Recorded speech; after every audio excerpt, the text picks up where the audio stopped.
And as he was walking to his final speech, the camera was positioned in a way where he just looked stressed, and cars were driving by, and you could kind of faintly hear the cars driving by, people trying to talk to him, and you couldn't hear him, right? That's the feeling you get when you're on your way to your spanking. But that feeling of anticipation um, was on the nation of Israel at this time, right? When you knew something was about to happen, something was something in this case epic was about to happen, right? And that puts a really heavy mindset on you, right? So I can continue reading. The story gets intense, right? The,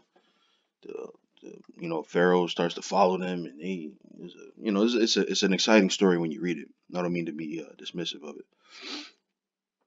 Um, but one thing that so even though I think of the of course the original Passover crosses my mind.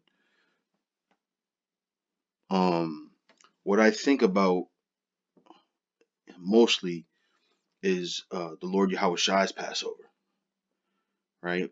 Because even though there was a level of seriousness here, um, I feel like it puts me in a deeper spirit when I read about the Lord Yahweh Passover. Um, there's like that stinks that same feeling of anticipation, and the way the Lord allows it to be recorded and written. You get an inside look of how the Lord Yahweh Shai was feeling in that time, right? Can you imagine? Like I was talking about, going to get a spanking, but can you imagine knowing that you're about to die, right? That'll put a heavy feeling on you, man, a heavy spirit on you, and that's the example you should take when it comes to the Passover, right? Like, in it's not about what's lawful. It's not about what you're allowed to do, or if you as long as you're not offending the law, you can do whatever you want to do. It's not about those things. It's about understanding what the Lord Yahweh Shai went through, understanding the magnitude of the original Passover, and expressing those things in your actions. Right. The reason why we eat bitter herbs is to remember the bitterness of these captivities that we've been in. Right. So you take the bitter herb, and then you undo it by having a good time afterwards. You know what I mean? It just they don't go together. So I'm rambling a little bit here. So let me go let me go to this. This is First Corinthians 10 and 20. It says, "But I say that the things which the Gentiles sacrifice, they sacrifice to devils, and not to the Most High. And I would not that ye should have fellowship with devils. Ye cannot drink the cup of the Lord and the cup of devils. Ye cannot be partakers of the Lord's table and of the tables of devils." Right. So there's this straddling of the fence with a lot of these different people, different camps, and I'm sure that we can find people in GMS that have the same mindset, where they don't know how to separate themselves from the things of the world, right? In any capacity, not just like a strip club or a bar or something, but in any capacity, you don't know how to um, separate yourselves from the things that you've always done in your life, right? I suffer from that, right? Where I don't know how to necessarily say no, or not do certain things. Paul expressed that, right, where it's like the things that I would do, I do not, right, and the things that I would not do, I do, right. There's always going to be that struggle, right. Um, but you got there's a fight. I always say this. There's a fight in that, and that's the point. You got to try to fight those things. Um, this is verse 23. It says, "All things are lawful for me." Right? I'm sorry. I skipped a verse. This is verse 22. Do we provoke the Lord to jealousy? Are we stronger than He? Right? All things are lawful for me, but not all things are expedient. Right? All things are lawful for me, but all things edify not. Right? If it doesn't edify, if it doesn't build up the body, we shouldn't do it, man. We shouldn't do it, and we're already good at um, partying. Is this Philippians? Is this use the word lascivious? Uh, is it here? No, this is the one I wanted to read though. This is 1 Peter 2 and 16. It says, "As free and not using your liberty for a cloak of maliciousness." Right. So just like Paul said um, in Corinthians, right? Just because you can do it, don't mean you and you have this liberty, right? Doesn't mean you should use that liberty um, to do wickedness, right? Or fine. Let's go with your argument that it wasn't nothing wicked you did. You didn't sin, right? It still doesn't build the body, right? So let me continue. This is verse 23. It says, "All things are lawful for me, but all things are not expedient. All things are lawful for me, but all things edify not.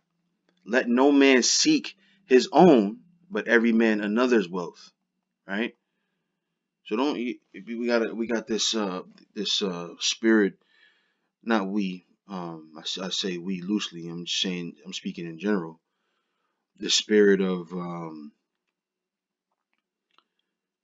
wanting to fulfill your own will. Wanting to do what you want to do. It's not a conducive spirit to be in, right? So let me continue on. This is yeah, this is Philippians 2 and 5. It says, "Let this mind be in you, which was also in Hamashiach Yahushai, who being in the form of the Most High thought it not robbery to be equal with the Most High, but made himself of no reputation, and took upon him the form of a servant, and was made in the likeness of men." Right?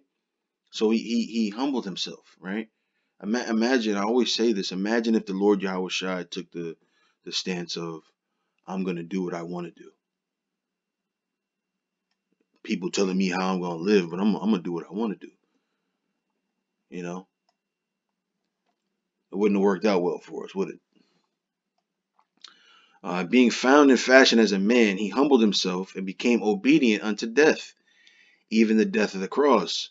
Wherefore the Most High also have highly exalted him, and given him a name which is above every name, that the name of Yahushua, that at the name of Yahushua every knee should bow, of things in heaven and things in earth and things under the earth. Right? So he was glorified through the level of humility he was made to suffer. Right? So I want to read a little bit of this, man.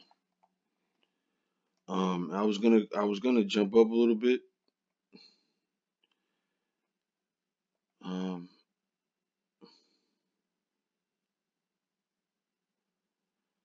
let me. I'm gonna start. I was gonna jump up some. Actually, I will. This is Matthew 26 and 26. And try to put yourself in the same mind that we were in this time, man. For those who believed in the Lord Yahushua, you know, imagine the mind that they were in.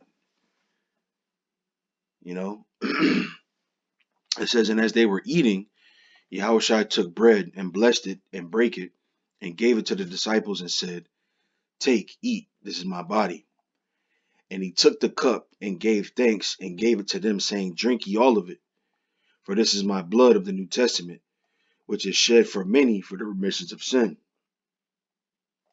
But I say unto you, I will not drink henceforth of this fruit of the vine until that day when I drink it new with you in my Father's kingdom. And when they had sung a hymn, they went out into the Mount of Olives. Then saith Yahushua unto them, all ye shall be offended because of me this night. For it is written, I will smite the shepherd, and the sheep of the flock shall be scattered abroad. But after I am risen again, I will go before you into Galilee. Peter answered and said unto him, though all men shall be offended because of thee, yet will I never be offended. Yahushua said unto him, verily I say unto thee, that this night, before the cock crow, thou shalt deny me thrice. But Peter said unto him, though I should die with thee, yet will I not deny thee. Likewise also said all the disciples. So listen to this, man. This is the spirit that the Lord Yahushua was in. It says, then cometh Yahushua with them unto a place called Gethsemane, and saith unto the disciples, sit ye here, while I go and pray yonder. And he took with him Peter and the two sons of Zebedee, and began to be sorrowful and very heavy. Right? So look this up.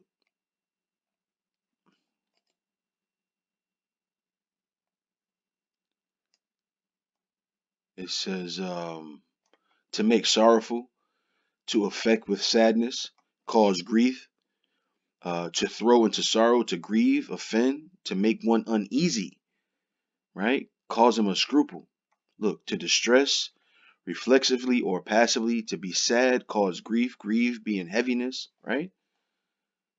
This is what he was feeling, man. It says, oh, actually, I want to look up the other term there, very heavy. To be troubled, great distress or anguish, depressed, be full of heaviness, be very heavy, right? So imagine that feeling, man. Imagine that feeling. You about to die, right?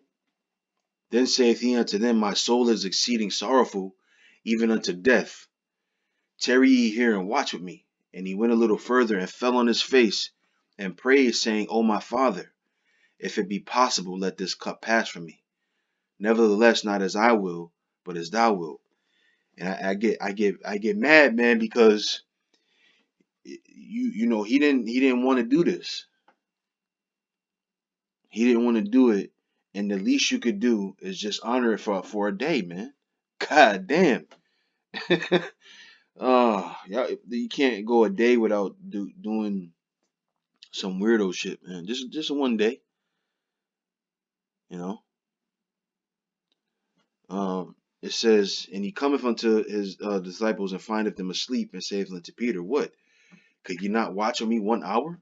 Watch and pray, that ye enter not into temptation. The spirit indeed is willing, but the flesh is weak.